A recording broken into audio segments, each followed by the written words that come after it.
Well, what would you say to her if she was in front of you right now? I would say, Joy, if you never showed up on a Run Disney race course again, She came out and attacked you while you were running on the course? she did. Joy, we have some Violence. words for you. Yes. We do. I'm Demi, theme park YouTuber, aka Magical Hijinks. And I'm entertainment journalist Joey Nolfi, and we've both been diagnosed with terminal theme park obsession, and we're definitely going to spread it to you on the Park Peeps podcast. We've got years of park expertise, and we're here to bring you piping hot takes, park tea, offer the best travel hacks and tips, and chat with guests in the theme park space. So sit down, buckle in, and pull up on that yellow strap while we dispatch for the Park Peeps podcast. Tony, yeah, this is, it's Rizzo, the rat. I would like to order a pizza for delivery. Hello, everyone, and welcome back to the Park Peeps podcast. I'm Joey Nolfi, and today we're giving back at the pod as we broadcast live from the extremely authentic Italian kitchen of my ancestors at Pizza Rizzo, where my co-host and I have decided to help construct as many pillow pizzas as we can to serve the people and make sure they're truly living with the land of authentic meat sauce and cafeteria-style food, cosplaying as Italian cuisine before Muppets Courtyard closes on June 8th. Demi, how's that dough coming? Honestly, it's not great because it's getting really soggy from all of the tears that I have been crying because Muppet Courtyard is closing, and I literally don't even know what to do. I mean, I literally am myself am a Muppet. I live above Pizza Rizzo. I don't even know like where I'm supposed to go after June 8th. Like I know eventually we're going to be moved to Rock and Roller Coaster, but Aerosmith is still there right now, and I just can't live with a group of rock stars that haven't aged in 30 years. We are really, we ran the gamut there. I was setting you up for like one little joke, and Demi, see, this is the dedication. This is why Demi is with me on this pod, because look at that dedication. I mean, that's acting. I mean, it's not really. I'm truly just deeply disturbed by that we are losing my beautiful Muppet Courtyard. I am heartbroken, and I'm never gonna get over this. And No. I want to chain myself to Muppet Vision and not let Yes. it be destroyed. Well, Clock it. speaking of eating, we hope you're hungry for this episode because we're about to stuff your ear holes with the taste of one of our favorite topics, food. By the way, I am Demi, aka Magical Hijinks, on all social platforms, especially YouTube, and we're excited to spice up this dish with an interview with our second park peep, Michael Does Diz, as our main course leader in this episode. Yes, and it is going to be such a good one. I love Michael so much. But as any parks enthusiast knows, food can either be the stuff of sweet dreams or, as I like to call things like the Italy pavilions, Italian nachos from Epcot's Food and Wine last year. Um, we're going to call that is something that I have coined as a food nightmare. And we are dipping our collective spoon into the heaping portions of both delectable food memories and the darkest terrors of park treats, plus our tips and tricks for having the best food experience at the parks on this episode. Before we get into all of that and our interview with Michael, let's kick that burner up a few notches and dig into our hot take of the week, food edition. Demi, what is your hottest take on parks food? Well, if you watch my YouTube videos, if you see all of my Epcot Festival videos that I cover every booth at Epcot Festivals and I give you my honest reviews, there's no secret. I tell you the truth in that, but since this is a new podcast, you should know here my disdain for the Italy booth as I'm going to jump off of Joey's. Because the Italy booth during the festivals is so disappointing. Oh. Always. It's always frozen Trader Joe's-esque style food charged for like $10 for a small little nothing. Speak it. And I cover every booth, and every once in a while I will make the exception and cover the Italy booth so that we remember why I tend to skip it. I tell you right away, I'm like, listen, if I'm not going to spend the money to try this booth, you should not spend your money to try this booth because we already know what it's going to be like. And so I just recently covered it for, some other festivals, and we saw for Festival of the Arts, it was truly horrific. I just can't even, that cannoli alone was one of the worst things I've ever eaten at Disney. And it's such a shame too because it's Italy and it could That be food's so easy to be it's good. so easy to be good. Like if the Connections Eatery pizza is like that decent, why can't we do something like that for the festival booths? And the rest of the pavilion is fine. Like Yeah. it's just the festival booth, and I If truly don't understand why. if Pizza Hut can get it right, there's no excuse. There is no excuse. And you know what? I also don't mind. I will say, even back in my gluten eating days, I do not mind like a pillow pizza, risotto pizza. I don't mind it. I don't think it's that bad. But the Italy Pavilion is so bad. I took a video of myself.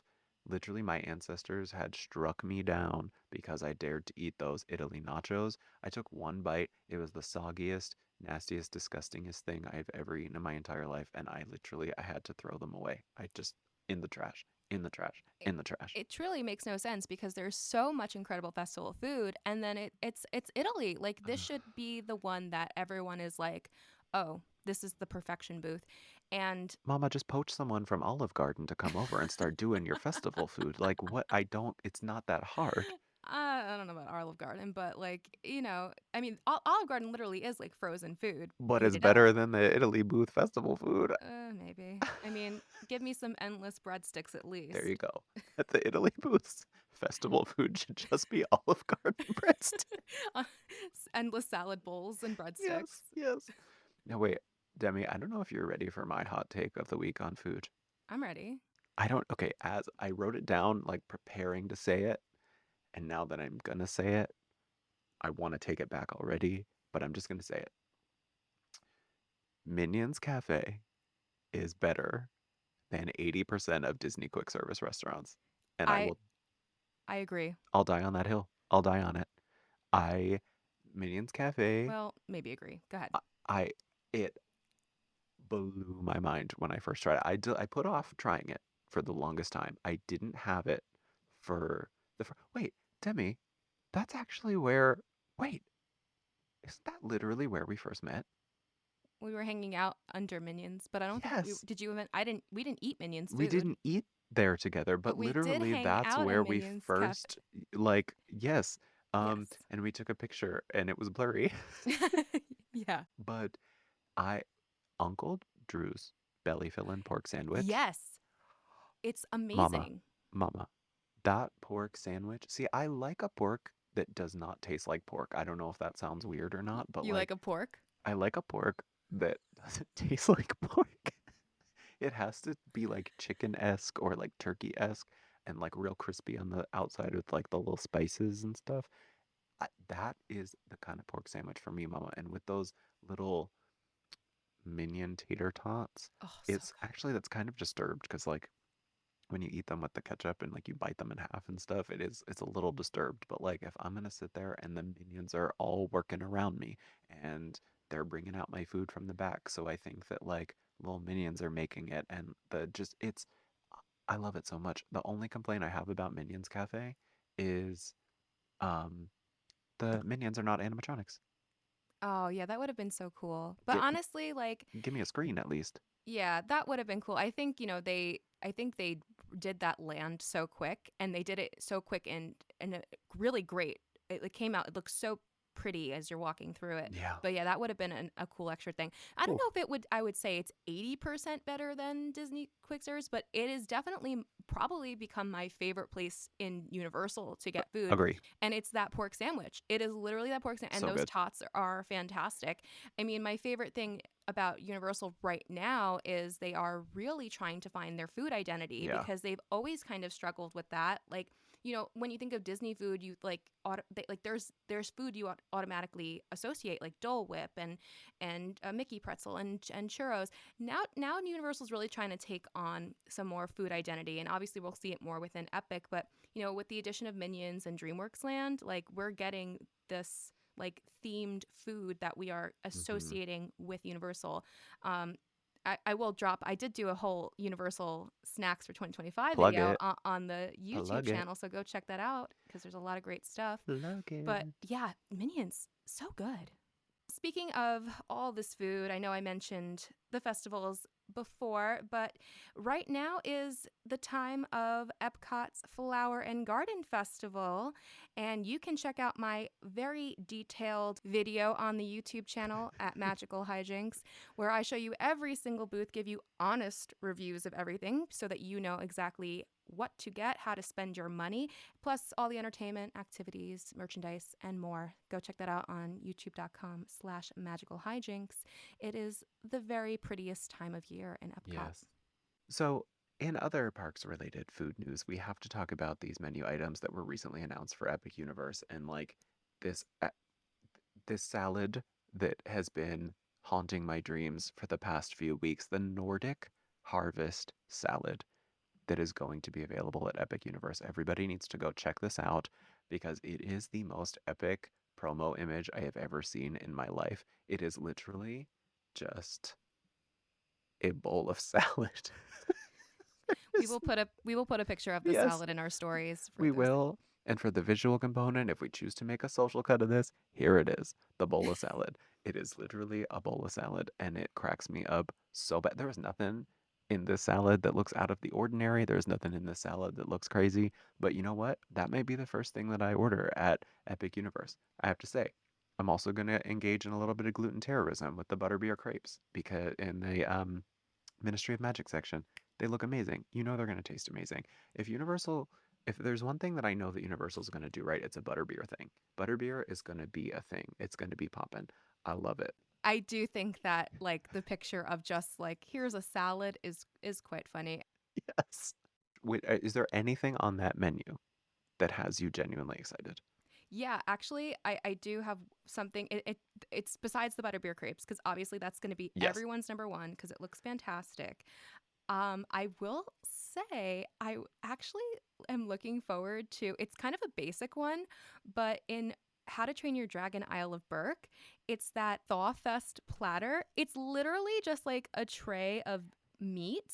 I will It's say yes. and it just looks so appetizing and I'm like a I love just like I don't need sides. Sometimes like I could just like eat the pieces of the sausage that they have there and they have it's a tender chicken drumsticks and a wild berry barbecue glaze.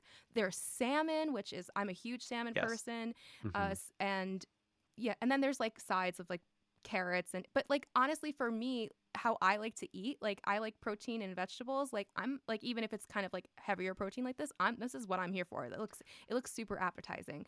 And then what's I'm so with you funny on is that. right underneath it is the Nordic salad. Nordic So salad. maybe we'll get The the 1-2 punch. yeah, we'll have to try the salad. You know what? It's probably a great salad, honestly. Like I love a salad.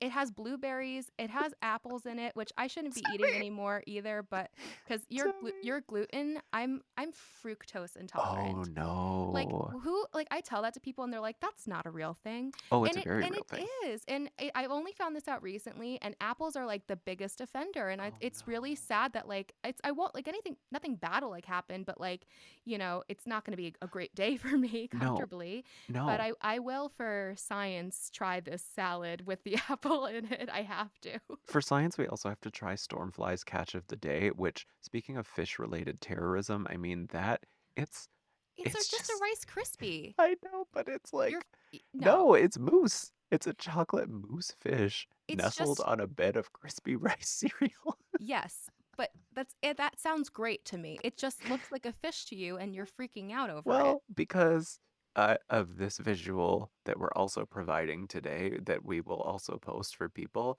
the great fish sauce debate of 2025 that won't end. Is this milk or is this a garlicky cream sauce? But Oh I my will also god. say there is star fruits, carrots, sea bass. I mean, and it also looks like it's being poured into like a sink from like, one of those displays at the Home Depot in like 2005 for like bowl sinks that everybody had.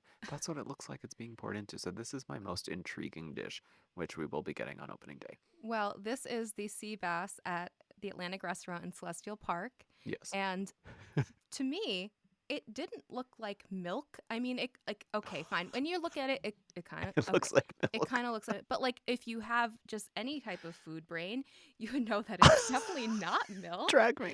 And I will. It's an aromatic lemongrass broth No, it's not. which it's probably fantastic, and they probably color it white to look better in the pictures. Mm-mm. Maybe it was the wrong choice of color of white, but I get a text from Joey when these menus came out. Why are they serving fish with milk? And I'm like, what are you talking? And he, and then we've been showing it to some other people, and other people have also said it They've all looks said like milk milk. because I'm not crazy. I'm not Well, crazy. I will allow Demi. debatable. Well, I'm a little crazy, but I will allow Demi to drag me for that. But something that is not crazy is the debate over Universal food versus Disney food. Like, just quickly, I want to know, Demi, where do you think you can actually get good Universal food? Because I have some. I have some tips for that too. Oh, well, that is food is like my specialty for all the parks. And obviously we touched on Minions, which is fantastic addition. I think that the addition of the DreamWorks food of like Shrek and like that whole menu I love. The whole menu I love. Like, and it's also good for like kids. It's good for like a broad group of people. But if we're talking like not snacky food, we're talking like sit down, Yeah, you know, for me, my favorite places in Universal to eat are at the hotels. Like I love City Walk. I love Big Fire. I love NBC Grill and Brew. But to me, the best place in all of Universal is at Lowe's Sapphire Falls, and it's Strong Water Tavern. It is, I have a whole video on the channel, go check it out. yes. It's a rum and tapas bar, and the drinks are phenomenal. The food is the most flavorful thing you will find in all of Universal. Clock it. It might be my favorite, I think it's my favorite restaurant in all of Orlando, period. It's Wow. that good. I even took my friends that came down from New York this past year. It was delicious. Like it's criminally good. Mhm. I've been trying recently to really try to bring people awareness of the hotel restaurants at Universal. Like Mhm. the kitchen over at Hard Rock is fantastic, and they have the Sunday acoustic brunch where you get unlimited Bloody Mary and mimosa. No one else does that. Like you can't go to Disney and find unlimited Bloody Mary and There mimosa. you go. It's fantastic. Yeah. And so I've really been trying to showcase more of that. And when we did the opening of Stella Nova Resort, the brand new one, they only have quick service, but I showed in my tour, which you should go watch by the way, some of the food, and the food is great there. Like it Mhm. was like surprisingly so delicious for a quick service at a hotel. So I think like definitely the hotels are where it shine. I think if we're talking in park, I would rather snack and then wait to go back Oh, to eat at a hotel or go in the middle of interesting. the day and come back. I only say that because I feel like sometimes Universal closes earlier than, Oh yeah. sometimes they close at like 7 7, p.m. when Ugh. it's like not busy. And so like I don't really want to waste my time kind of like going to like a sit down, like maybe like Minions, maybe like Leaky Cauldron or Three Broomsticks, but maybe Burger Digs for a burger. I think those would be like my exceptions, or get a salad at the Today Cafe. I love their Oh, salads. Today Cafe is so good. They also do really good gluten-free sandwiches. But nothing says Universal Park Day to me like getting that Mythos reservation. I always get it. I love the vibe. I love the air conditioning. Love going in there for a DC, sitting there amongst the rocks, the rock work. I love the look of Mythos. I'm a rock work I girly. love that whole land, to be honest with you, and I really wish there's a way to like preserve it and Same, somehow. same. I'm going to say this as someone who is half Greek and eats Greek food every week. Um, it's I did a whole review. You can see my review on Mythos. There was definitely some good things, and I definitely would love to go back and try more. But their tzatziki was criminal and not in a good way. But that's only for like the one time that I've been there.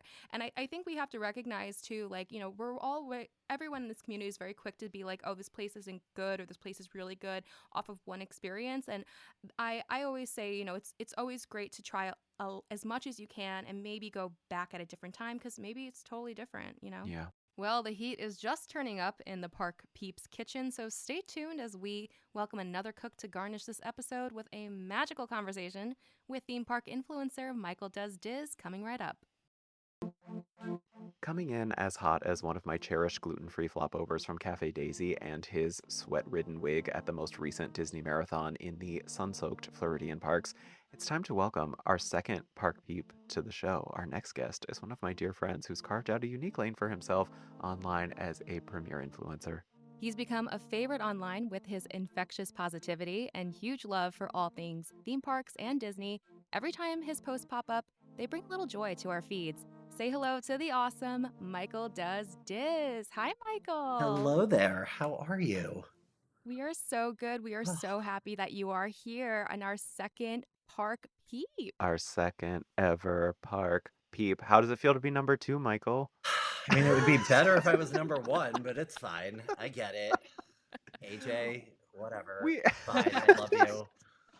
If you're going to be second to anyone, It I has guess to it's be AJ. AJ. I get it. I mean, look at all famous number twos in Parks history. I mean, we've got technically Figment is number two in his own ride. He is not like the lead of his own ride. He is a supporting character. Also, Islands of Adventure, second park at Universal Orlando. Also the best park currently open at Universal Orlando. So like number two is good. Same thing with Epcot. Like, Epcot, number yeah, two. like, okay, Uh-huh. I'll take Well, it.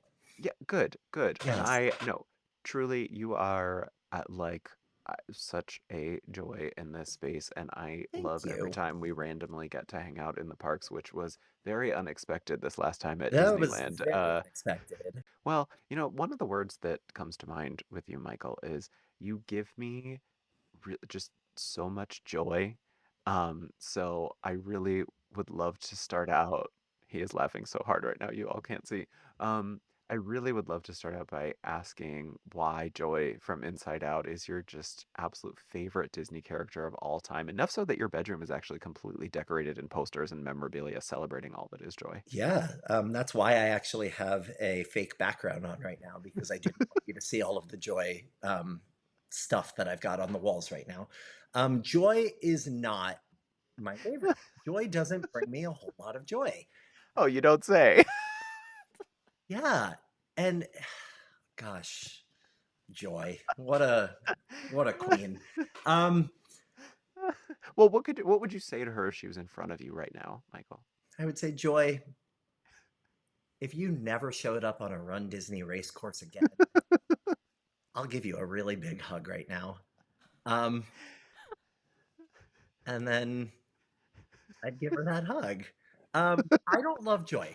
Joy, for me, is just symbolic of a number of Run Disney races that she's been on the course Terror. for, and she shouldn't have been out there. And that happened again 2 days ago. And I actually have a funny video that I took that I will share with you of me approaching Joy because She terrorized you she again? did. Look, here's my thing. She's fine. She's really like her and Sadness was there too. So I mean, I guess they're like equal offenders. But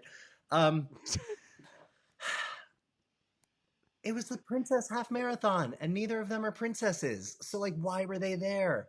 And it just bugs me every single time because like there were so many princess related characters that were not out on the course that could have been, Like but me. Joy and Sadness were there again.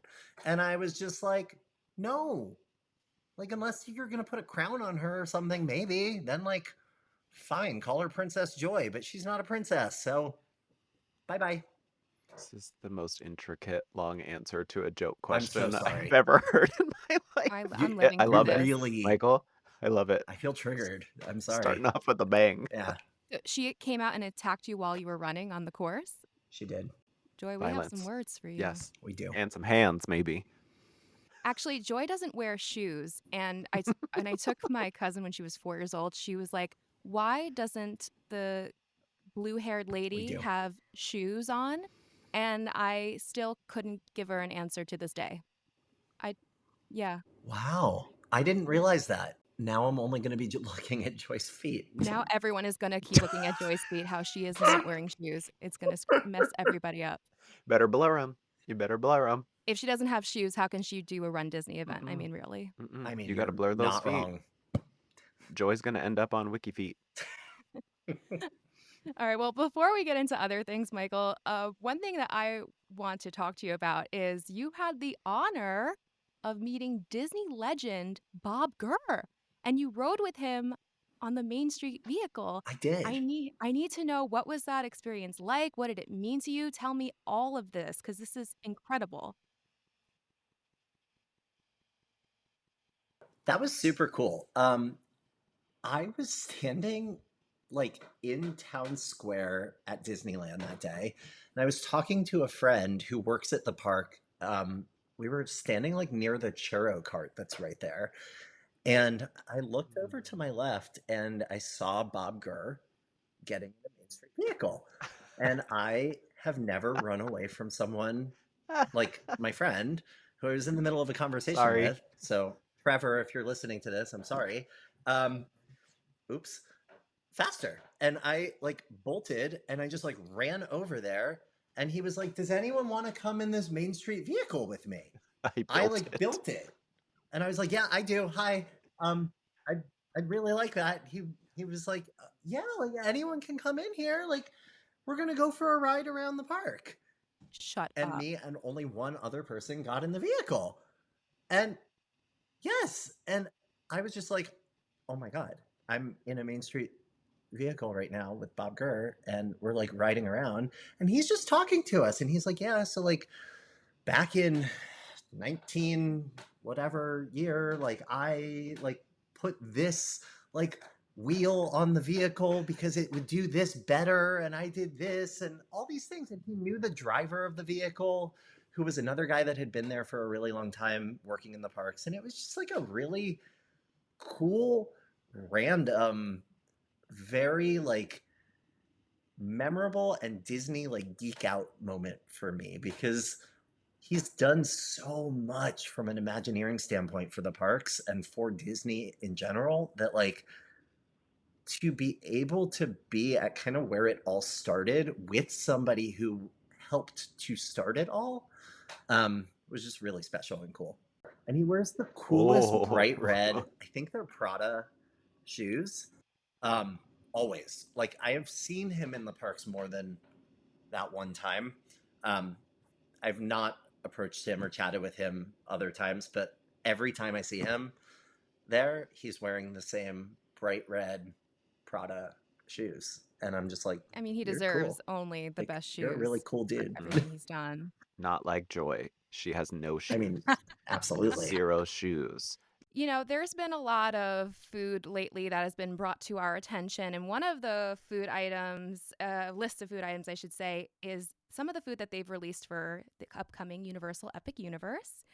And so Joey and I have had discussions about one of the pictures that have been shown, which to me seems obvious, but I think apparently I am an outlier here, because we've showed this to a few other people. So, Michael, we would like you to look at this photo. And listeners, I'm going to post this photo in our stories. What do you think you are looking at right now? This to me is a plate that is, maybe there's some milk being poured into it. Thank you. Can't Thank believe this. you. With a piece of fish that is maybe seared on both sides, like a white fish, like maybe a branzino. Yes. Yes. And then we've got either 3 pieces of star fruit or like pineapple cut into the shape of a star. And then it looks like 4 pieces of cut baby carrot and 3 sugar snap peas. Well, yes. In a blue bowl. But the part that's What? really getting to me is the pouring of the milk or heavy cream. This situation. Yeah, Okay. which might be ranch dressing. I don't know, but you're speaking like a true Western Pennsylvanian right now. You're speaking to the Pittsburgher in me. Well, you know what? We're going to give Michael a score of like, I think 80% correct on the chaos factor, but like maybe 60% actually correct. Because Wait, really? I feel I'm an island here. I am an island because to Yes. me it's clear that that is some type of cream sauce being poured in. And Joey immediately texted me when this came out and said, "Why are they pouring milk into the fish?" into the fish. And then we Yeah. showed a few other people, and they have all, just like you said, "Why is there Milk. milk being poured into this Thank fish?" you. That's milk in a Thank you. fish. So Thank you. I Fish guess milk. if there's anyone listening for feedback, I don't think it looks It's fish like milk. milk, but some other people You think it's know, fish I milk. will be at that it's Epic Universe hmm grand opening, and this may hmm not be the one thing that I go run to. You know Oh what? no. I will also be at the Epic opening, and I'm going to run to it. I'm Okay, gonna prove Yeah, you everybody that's know wrong. what what? It's probably fantastic. that's what I was Let's just eat gonna it say. together. Yes. Yes. Let's Yes. let's do Okay. that. Yes. Let's do that, and then have a follow up Yes. on how it We're, went. oh my God, our video first trying the fish milk. I'm so excited. You have no Hashtag idea. fish milk. Hashtag That's fish milk. so, as unappealing, I think, as fish milk sounds, what is like your least favorite snack or food that you've ever had at the parks that you would actively compare to having like a waking food nightmare? Okay, one of them that I'm just gonna say isn't actually. I've never actually had it, so I can't fully say that I'm anti this food. But during one of the Epcot festivals, I think it's Food and Wine Festival, when you walk past like Germany, the raclette cheese smell that I can Ugh. smell from so far away has turned me off on it so much that I can't walk in that direction. Oh no, I That's a great love answer. no, I love it. It's And I so love good. cheese in all forms, but the stench of it. She is stinky. Yes, and like, but this is exactly like food nightmare is a dynamic term. Yeah, It is a term that can be sensory yeah, like in addition to just taste, it is oral, it is like AURAL, it is environmental, it is world building, it is olfactory yeah. with the nose, and you have painted a That is a very food powerful nightmare. picture of a food nightmare. That stench. Well, Michael, conversely, what is like your favorite restaurant, snack, or food experience, and which foods do you always make sure you go to anytime you're at any park? If we're talking like favorite restaurant, one of my absolute favorite restaurants out in California is GCH, like Craftsman at the Grand Californian. And it's for me a must eat every time I go. Mm, I just like really love that poke bowl and the environment of sitting out by the pool. That's not like theme park food though. So my answer for in Orlando is actually the margarita pizza at Connections at Epcot, wow. which is a Oh, very odd take, I think, I because don't, I'm usually wow. very, very anti Disney pizza. Very that. Disney Michael. pizza is usually yucky. Yes. What is your personal history with Disney and the parks? And when did you realize that you wanted to turn your Disney passion into content creation? So I am a born and raised Floridian, which many people may not know because I've lived in Chicago for a long time. But I think with being raised in Florida, it was just kind of like what you did as a family was you went to Disney. So growing up, we would go to Disney usually somewhere between 2 and 4 times a year. We were Florida resident pass holders back when that probably meant that it was like $100 a year to go to the parks whenever you wanted. Except for there was always for Florida residents still to this date, and back then there was always that blackout period. I never understood growing up like, Mom, Dad, why can't we go to the parks during the holidays? And it was like, no, no, no, because we're Florida residents. Um, but we would go a lot, and I grew up just loving Disney and loving everything about it. And one of the times that I really got into it the most, and this is just wild and crazy for me to say this out loud, but 25 years ago, when pin trading started, that was like my Mm. thing. I was like a 9 year old, 10-year old kiddo. And I just fell in love with pin trading. And I would walk around in a vest covered in pins. And then I had all of the characters autograph the back of the vest. And I would put like the pin of the character next to their autograph. And was just like my favorite thing to do. And that was really kind of what started my love of Disney and collecting things and the nostalgia behind all of it. And then it just kind of grew from there, my love for it. And I kind of became that nerdy kid who dove into like Disney history and Imagineering and all of the things that like go into a theme park and went into building it and all of that kind of stuff. But really from there, I took a break between like high school, college, didn't really go to Disney a whole lot. And after I graduated from college, when I met Matthew, my husband, um, we went to Disney a couple of times together, and it became a pretty special place for us. And became even more special when I chose to propose in front of the castle um, Oh, back in 2014. Wow, 11 years ago. And it just kind of then like solidified things for us that Disney was a really, really special place. It wasn't until 2018 that I started my Instagram account, and I didn't start it on purpose. I wasn't like, oh my gosh, wow, I want to be a Disney influencer, because there wasn't really such a thing as much in 2018. It was like, I don't know, I was just posting pictures on my personal Instagram account, which was public. It was like my first name, last name, and birthday was like my handle. Um, and and social security number exactly, and thank you. mother's maiden name. And Credit card. pretty much everything that you should know about a person. And it was me posting pictures of me and Matthew at Disney, and it was more like the purple wall and the moss wall and the bubblegum wall and the blueberry wall and the whatever wall that week was hot and popular. Um, and with hashtags and the way that things were in 2018, one day Matthew looked at me and said, Michael, who are these like 5,000 people following you on Instagram? And it was all of these, we started like looking through, and it was all of these Disney focused people. It would be like Bibbidi Bobbidi this and Magical this and like Yes.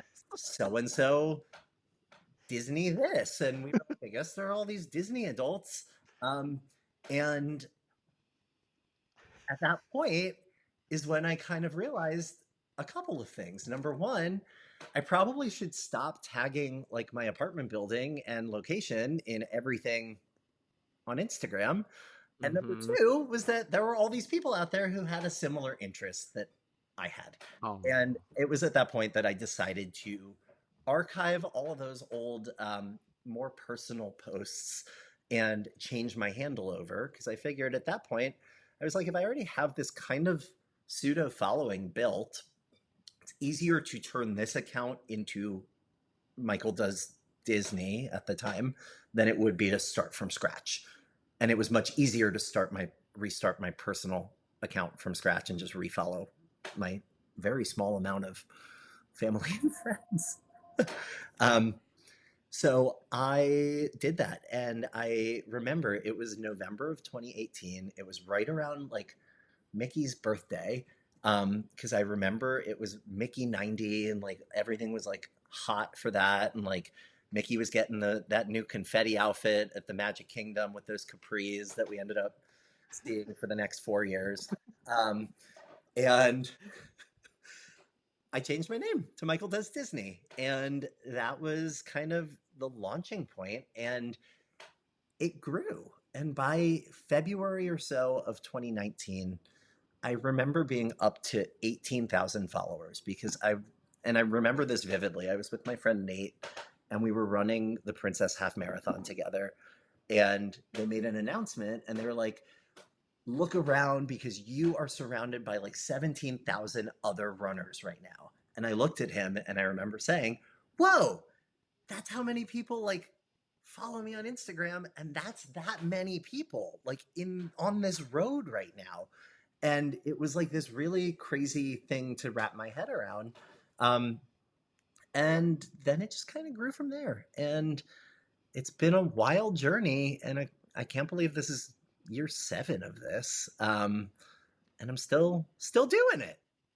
Do you still have your vest with all the pins on it from I when you do. were a kid? I do.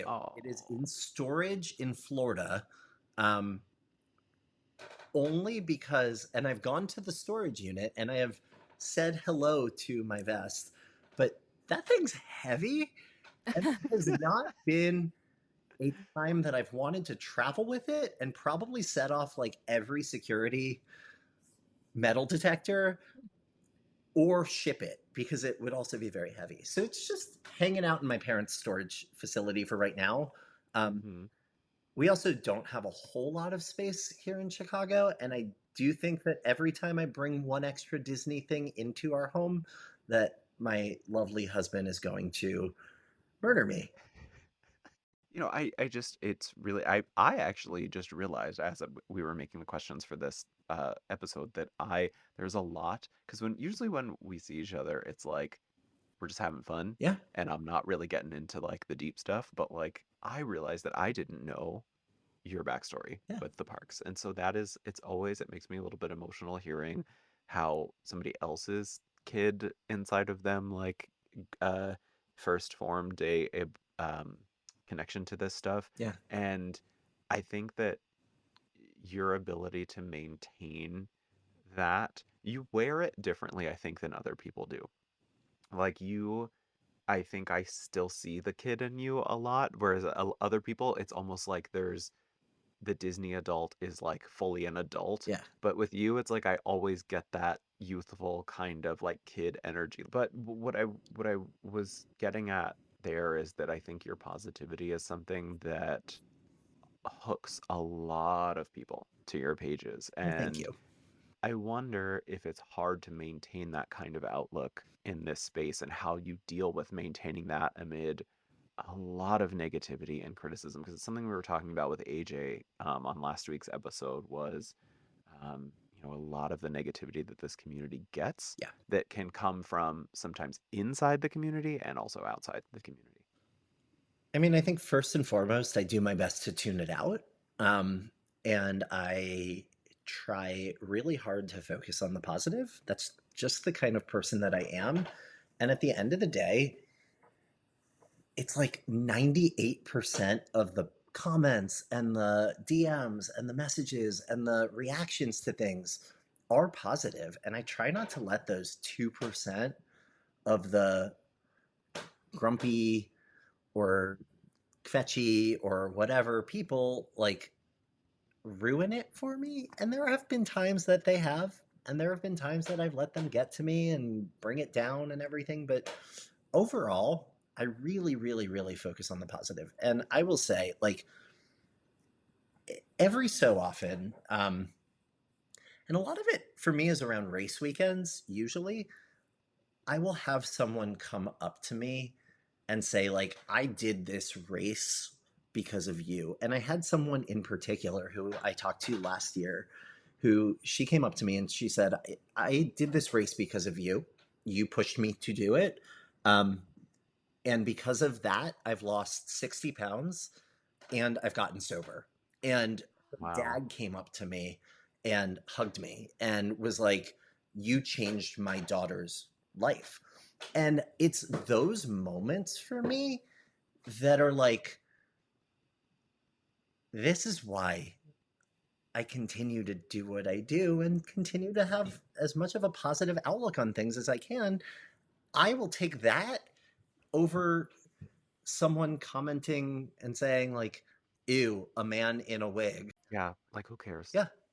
So, Well, did you, and this is, and I just, to be clear for everybody, we're not outing Michael here. He assured us that this topic was okay to yeah. talk about and to bring up. But I wonder if the, um, the sobriety journey was somehow linked to Disney in a way. Like, did you use that as a maybe thing to, like a guiding Yeah. light in that Yeah. on the sobriety journey? It's funny. I will say that, like, the Disney running and sobriety all really go hand in hand for me. I chose to get sober in June of 2018. So it was very, very shortly after that. So I'm going on in June of this year, it'll be 7 years sober. Oh, congratulations. That is so Congratulations. big. That's so Yeah, big. It's huge. been awesome. But it was around that time that I needed an outlet, and I needed multiple outlets to kind of have something else to think about. And um, the Disney Instagram stuff definitely was one of them. And then the other one for me, I picked up running around then, and it was like this. It was summertime. It was like this free thing that I could do where I could go outside and run around and like just let my mind go and not think about things and put like I would throw Lady Gaga on like in my headphones and go out for a run, and it was just like it would clear my mind completely, and that was one of the things that helped me the most. And it was January of 2019 that I ran my first ever race, and it was at Disney. It was when I made this like connection that there were two interests of mine that I now loved that were combined in one, and it was Run Disney. And that's where I kind of started that journey. And that's been a big part of my platform and everything since the start of it, really. Only a couple months in, and I ran the 10K and the half marathon that weekend. I started big, I guess, and didn't start with a 5K. I started with two races and just kind of went for it and loved it. And I just remember the joy that the amazing happiness that I felt running through the parks and realizing, like, whoa, this exists, and this is a different way to be able to experience and see Disney while also doing something so good for myself and getting Yeah. Yeah. fit and active and doing something that was good for me instead of bad for me. Um, and that's really like been a huge part of my journey. And it's something that's still, I mean, up until I just got home 3 days ago from, or two, Hmm. 2 days ago from Run Disney, and like I love it, and it's something that continues to keep me going. Yeah. I love that this is Park Peeps Oprah edition now. Yeah, That was incredibly special. Thank you for sharing yeah, that of Yeah, with course. thank us. you. Thank you. Because And with that, I clearly, do love bread. I mean, like, I, if we're talking about Oprah and I, running and I everything, I I love love love bread. bread. There's a T at the end of bread. that. B-R-E-A-D-T. Yes, there is. I literally just put that into one of my upcoming videos like an hour ago. That's Not amazing. even kidding. Bread. Yes. Wow. So, because you were talking so much about running and the marathon, I mean, you have undergone quite a transformation lately. Yes. Yes, I Um, have.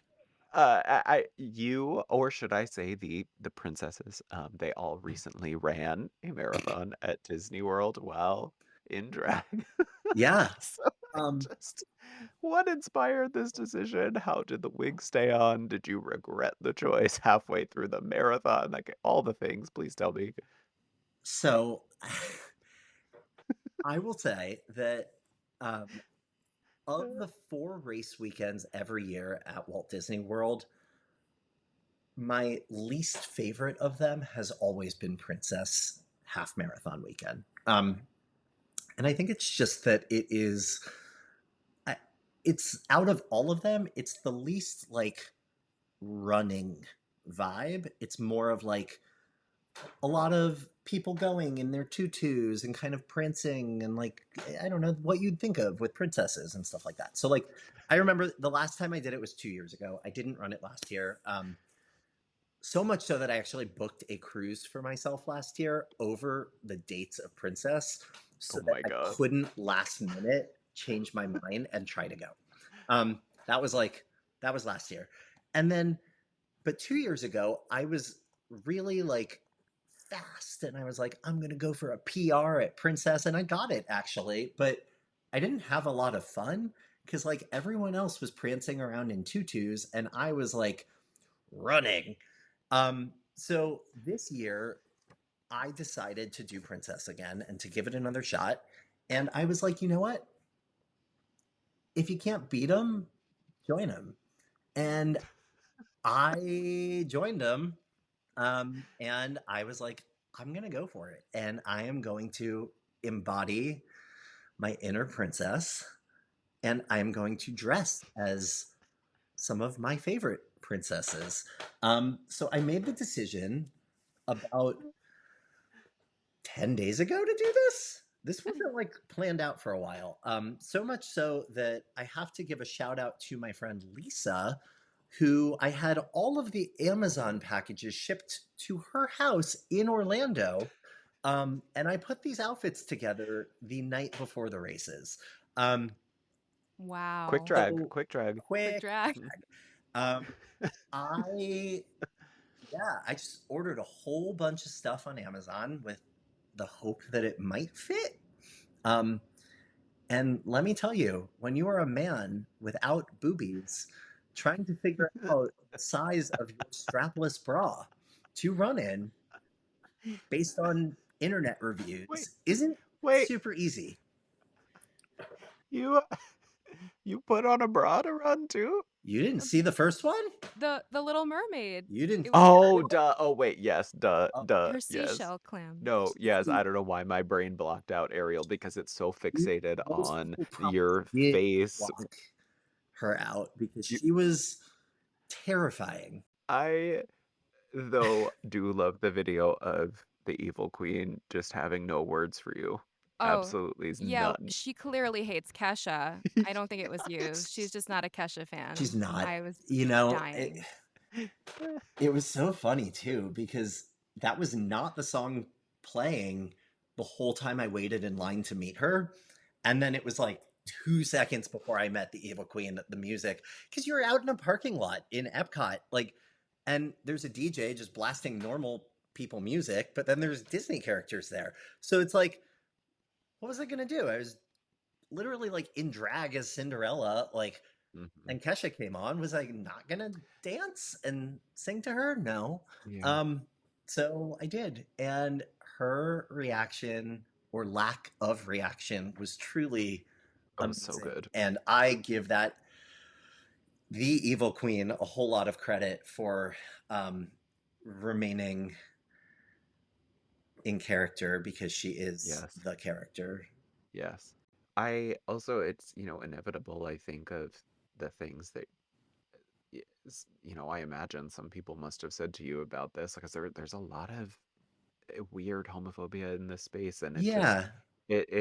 I think of this as like the people who are criticizing this sometimes don't understand even their own criticisms because it's like they're accusing you as if it's an accusation that is bad to be trans, but like there's some people that are like trying to accuse you of like not being your gender, and it's like what people don't understand a lot of the time about drag is that it's like it's not anybody trying to change their gender. No. It's an art form, it's an expression, Yeah. it's fun, it's silly, and it's just it's it's a piece of cloth, mama. It's a piece of cloth. It means nothing about your identity. It is a piece of clothing. Yeah. So how do you deal with that? How do you deal with all of that after doing this? Yeah. I have to say, first and foremost, the reaction from most people was really awesome.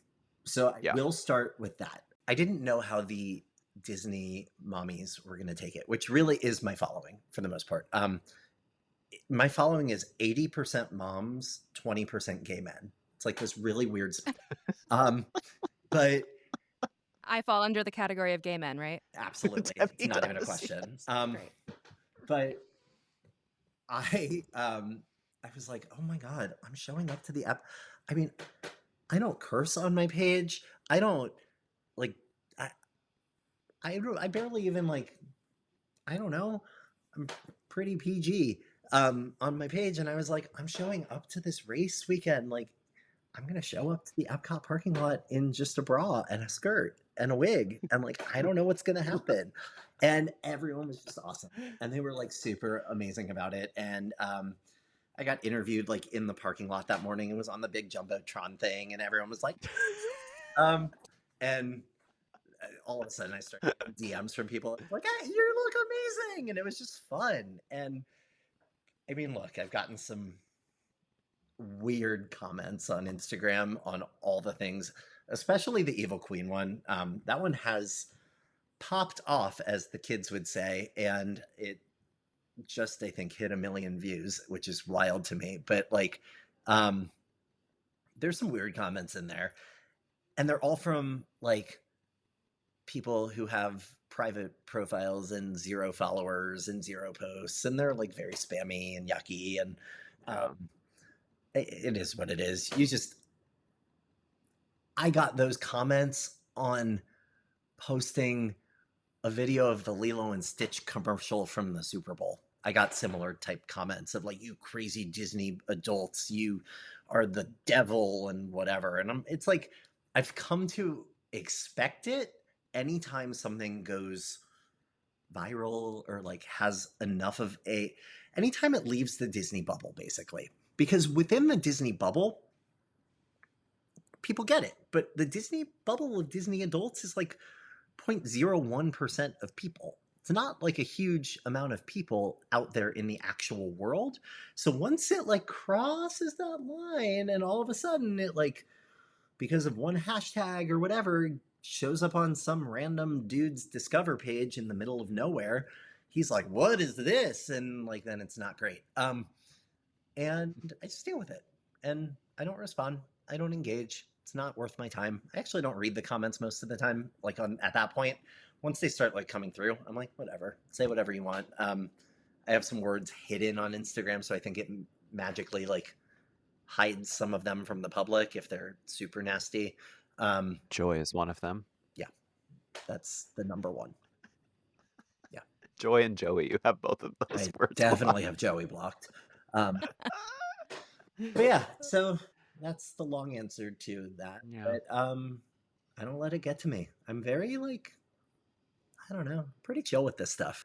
And those wigs sadly did not come home with me. Yeah, yeah, that was going to be my question I Yeah, forgot to ask. Where are the wigs now? those lovely $17 to $22 wigs from Amazon. They have found their final resting place in the trash cans of the Epcot parking lot. So they may be the 1,000th ghost at the I was mansion. They're in the regions beyond. That's Yep, what I was yep. gonna say. Yeah, that is. So if you see like, as you're going into that Madame Leota room, if you see a little wig dangling up above you. Well, Michael, something that I am very jealous of is that you have been to all 6 Disney parks. I have only yet to been to 4. So my question is two-part. Okay. One, is there any Disney experience that you haven't done yet that's still on your bucket list? And 2, what's it like to live my dream? So yes, I recently finished up my tour of all 6 parks around the world, which was just so cool. And it was just such a neat like accomplishment to do that. And Matthew and I actually wore the same shirt in front of all 6 castles. And ironically, when we finished, we realized that we never took pictures in that shirt in front of Sleeping Beauty Castle at Disneyland or in front of Cinderella Castle at Disney World, which was pretty funny. So on our 2 most recent trips, those are actually our final 2 pictures, even though they are our first 2 parks. I have a couple of Disney experiences that I have not done that I would love to do. One of them, which is a realistic experience and I could do at any point in time, and just like, I don't know why I haven't done it yet. I really want to do the Keys to the Kingdom tour where you get to go through the utilidors and everything like that. Oh, yes. I've never gotten to experience that, and I love anything that's like backstage Disney. The other one, which is not realistic, but is still on my bucket list, is to fly on Tinkerbell's zipline. It is In drag as Tinkerbell. No, I will dress as Tinkerbell. I will light. Yes. I would like to do it for the night. I would like reach out and find your, and then like fly. It's always been a goal of mine to fly as Tinkerbell. Well, Michael, that was such a great interview, and I really appreciate your time in doing that. And to close out our park peeps, we always do a very quick lightning round. Okay. I'm saying always as if we haven't only done this with AJ before. But so these are, as soon as the answer comes to you, you say it. Not a whole lot of explanation. We're just gonna fire through them, and Okay. you got to say the first thing that's on your mind. Are you ready? Ready? Oh boy, I'm ready. Let's do it. Let's go. And here we go. What's the perfect park day?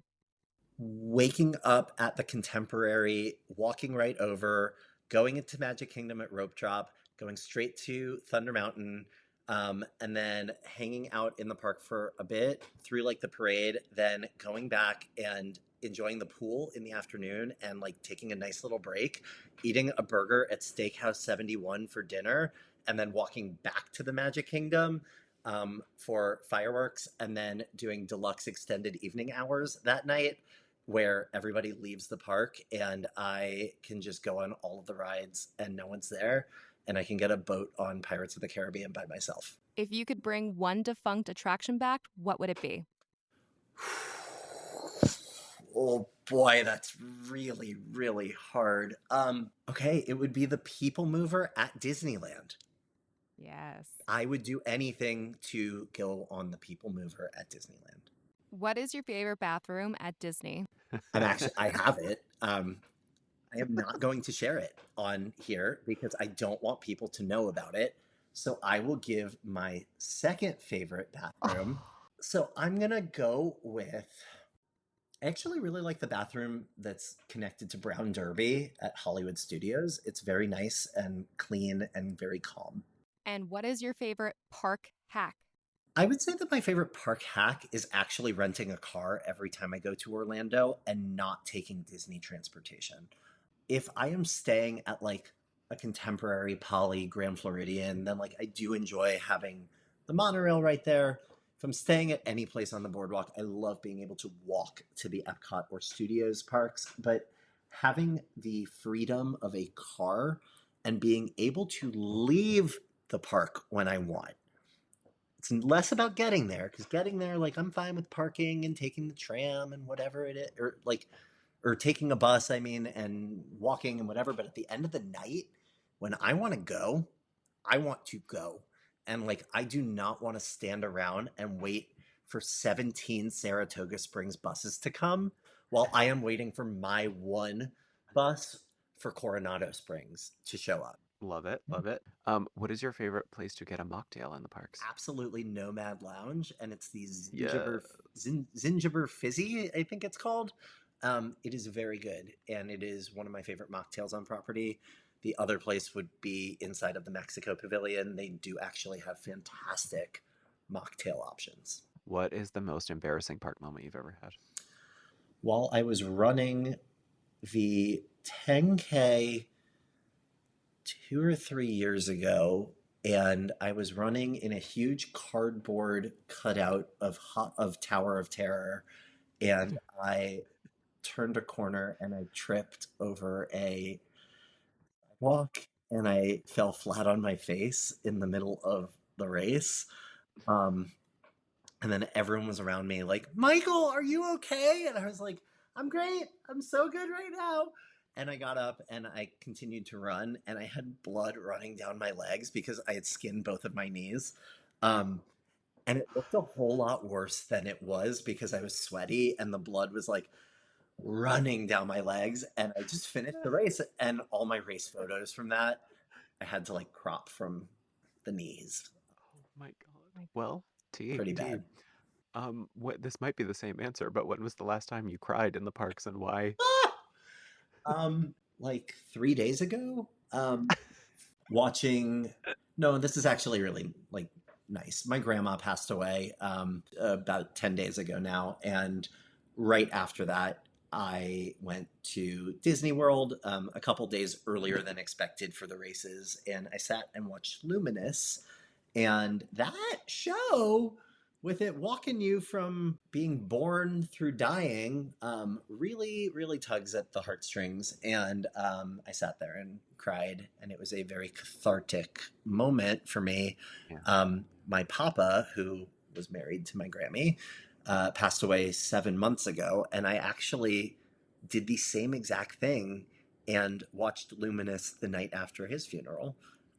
So it was like this weird, like full circle kind of moment for me, and it was like a good cry. So the last one is, who are your park peeps? I mean, my number one park peep is Matthew. Of And course. if I didn't say that, I'd probably be murdered. So he's definitely my number one park peep. Shout out to my amazing husband, Matthew Does Diz. But I would say my other park peeps, a really just awesome mix of people that I've met through the years. And it's kind of whoever I'm in the park with that's there at the same time as me. I don't often plan my trips with other people. It's just more about who shows up and who's there at the same time. And anybody that I get the chance to spend time with in a Disney park is a park peep of mine. Oh, I Love love that. that. So even Joy is your park peep. What is what you're saying? You know, she was on the highway when I saw her last when we were running. So I don't know that she was within a Disney park. So maybe not. Sorry to this Joy. No, she brings a lot of joy to a lot of people. And for that, She does. I'm thankful. Well, we are thankful for your time tonight, Of Michael. course. This was a very good conversation, Yes, it and was. I learned a lot about you. My opinion of you only continues to get higher Well, thank you. as a result of this conversation. So, thank you so much for doing this. Thank And you. Of course. until the next time we see you in the parks, and Demi, we got to hold him to it. We're Oh, eating yeah. that We're doing it. fish milk at Oh, Epic Epic Universe. Universe opening day. The three of us eating fish milk is on the menu. I'm ready. May 22nd. Second, Suck Yep. it. May It's creeping up. 22nd. Wow. All right. Thank you so much, Michael. Thank You you, are Michael. welcome. Well, we hope you digested our spicy food episode better than my body processes sustenance while on a 7-day vacation. Thank you for tuning in. Please make sure to follow us at Park Peeps Pod on all platforms. Leave us a review or a comment to help us keep bringing you the best tea on parks. And make sure to follow me at Joey Nolfi on all platforms too. And follow me, Demi, at Magical Hijinks. That's MAGICALHIJINX on YouTube, TikTok, Instagram, Threads, Blue Sky, all of that. And make sure to check out all of my food related videos because there are a ton of them, restaurant reviews, snack videos, and of course, Epcot Flower and Garden that is on the channel right now. We will see you next week.